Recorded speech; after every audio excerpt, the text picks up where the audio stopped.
La ressortie en salle de cinéma ces jours-ci de pas moins de 4 films avec Jack Nicholson nous a donné envie de poser cette question simple, c'est qui, ou plutôt c'est quoi, justement, Jack Nicholson? Voici notre réponse, subjective, en 10 petites madeleines.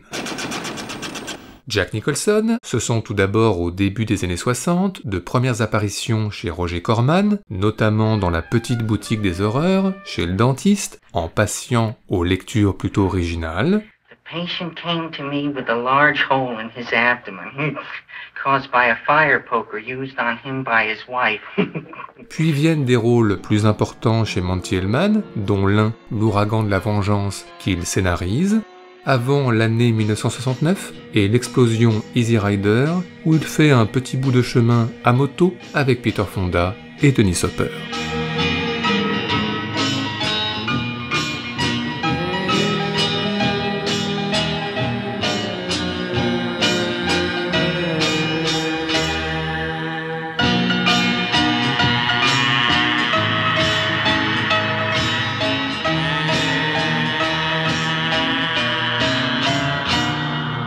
Jack Nicholson, c'est ensuite, au carrefour des années 70, un premier film en tant que réalisateur, mais aussi Melinda, l'un des derniers films de Vincente Minnelli, où il croise Barbra Streisand sur une terrasse new-yorkaise, un sitar à la main, ce qui vaut bien un petit extrait.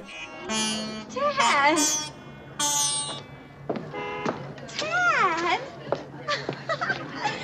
Et puis à la même période, ce plaisir qu'on dit charnel de Mike Nichols, où il croise Art Garfunkel,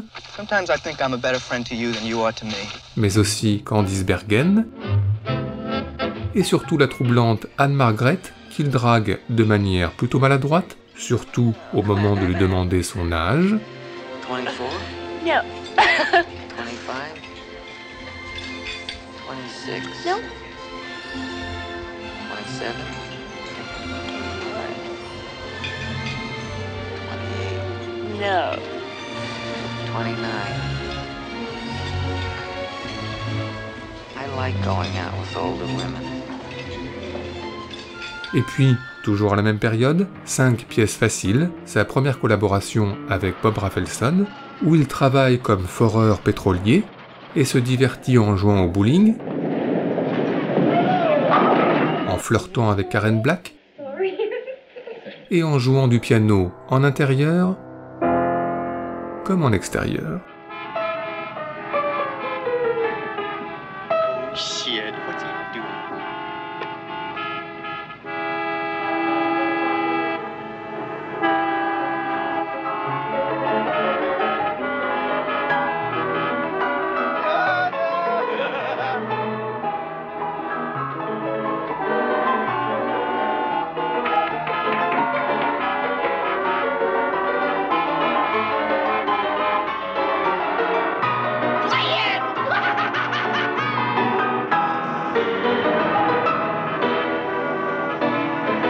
Jack Nicholson, c'est ensuite, début 70, un nouveau Bob Rafelson où il campe un animateur radio en crise, et un Hal Ashby où il est un marin adepte du cigare et de la moustache, et puis, en 1974, le classique des classiques, Chinatown de Roman Polanski. Los Angeles dans les années 30, Jack Nicholson, Faye Dunaway, Jack Nicholson et Faye Dunaway, une histoire d'eau, une histoire de famille, What was the argument about?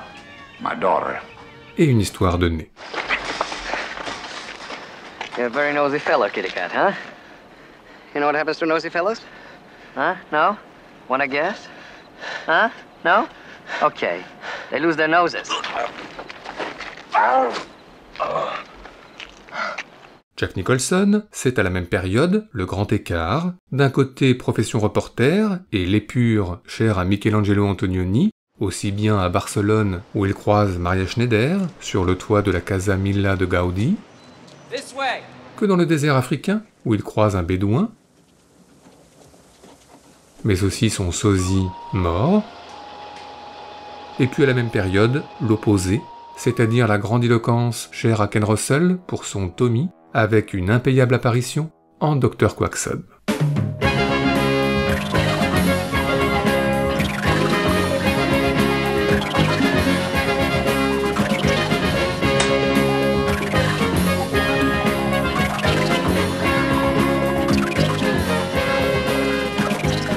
seems to be completely unreceptive. The tests I gave him showed no sense at all. His eyes react to light, the dial's detected. He hears but cannot answer to your call. Jack Nicholson, ce sont ensuite au milieu des années 70, les retrouvailles avec Mike Nichols pour un duo avec Warren Beatty, et puis un nouveau très grand film, Vol au-dessus d'un nid de coucou, et à nouveau réalisé par un cinéaste européen, le Tchèque Milos Forman, avec en ouverture la musique de Jack Nitzsche, puis l'hôpital psychiatrique de Salem dans l'Oregon, ses patients dont notamment le jeune Billy et l'Indien Chief, et puis Miss Ratched d'un côté et McMurphy de l'autre, avec en point d'orgue une inoubliable partie de basket pour de vrai, et un non moins inoubliable match de baseball pour de faux. All right, here's Tresh as the next batter. Tresh looks in, Koufax.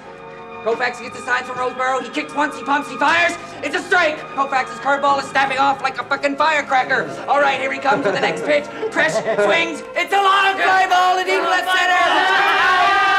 It's going. It's going.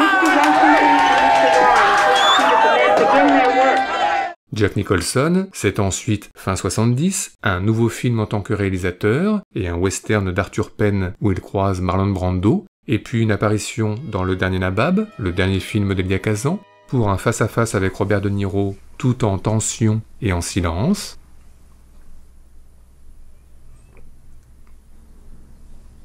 Et enfin, pour finir la décennie en apothéose, Le Shining de Stanley Kubrick. L'hôtel Overlook en ébullition, puis l'hôtel Overlook vide, un labyrinthe grandeur nature, puis un labyrinthe miniature, et enfin Jack Nicholson en écrivain qui n'écrit pas, puis qui écrit un peu, puis beaucoup, puis passionnément, puis à la folie.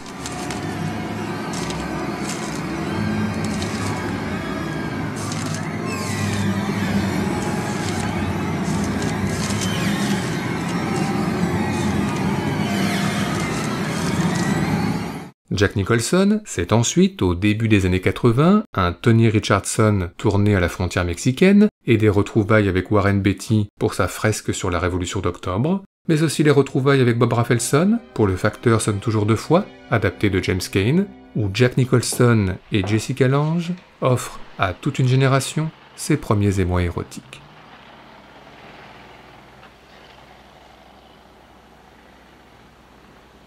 Open it. Jack Nicholson, c'est ensuite, dans la continuité des années 80, un John Huston avec Kathleen Turner, et un James Brooks aux côtés de Shirley MacLaine et Debra Winger, et puis, héritage Shining oblige, des performances de plus en plus over the top, en diable macho luttant contre des sorcières et contre les éléments dans Les Sorcières d'Eastwick de George Miller,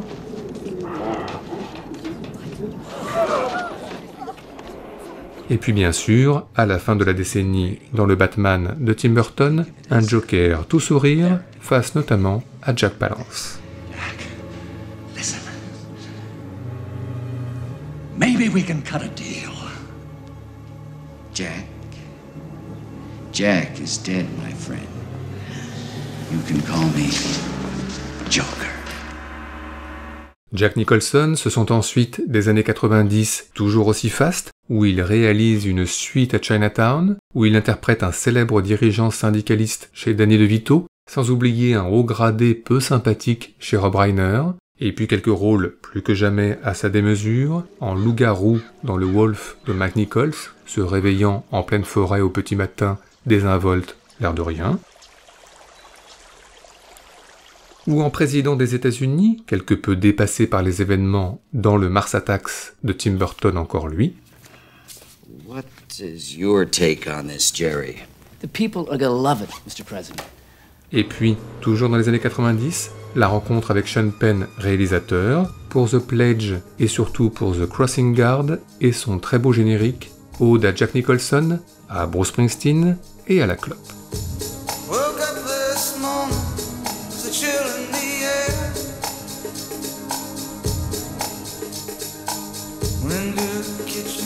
cigarettes were lying there. Jacket hung on the chair the way I left it last night.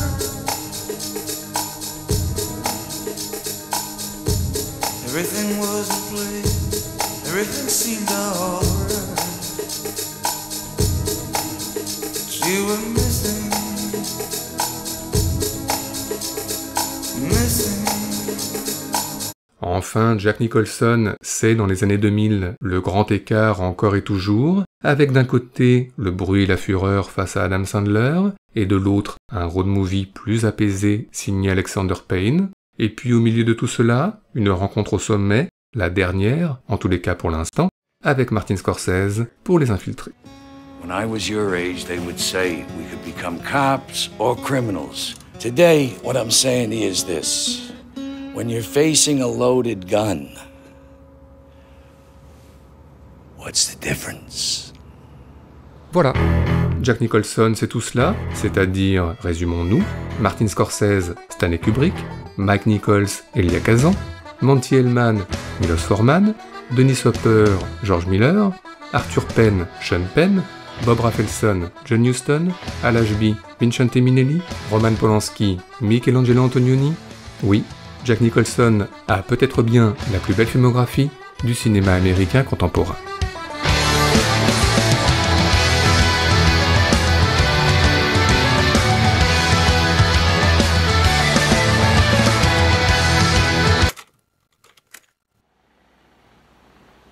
Open it.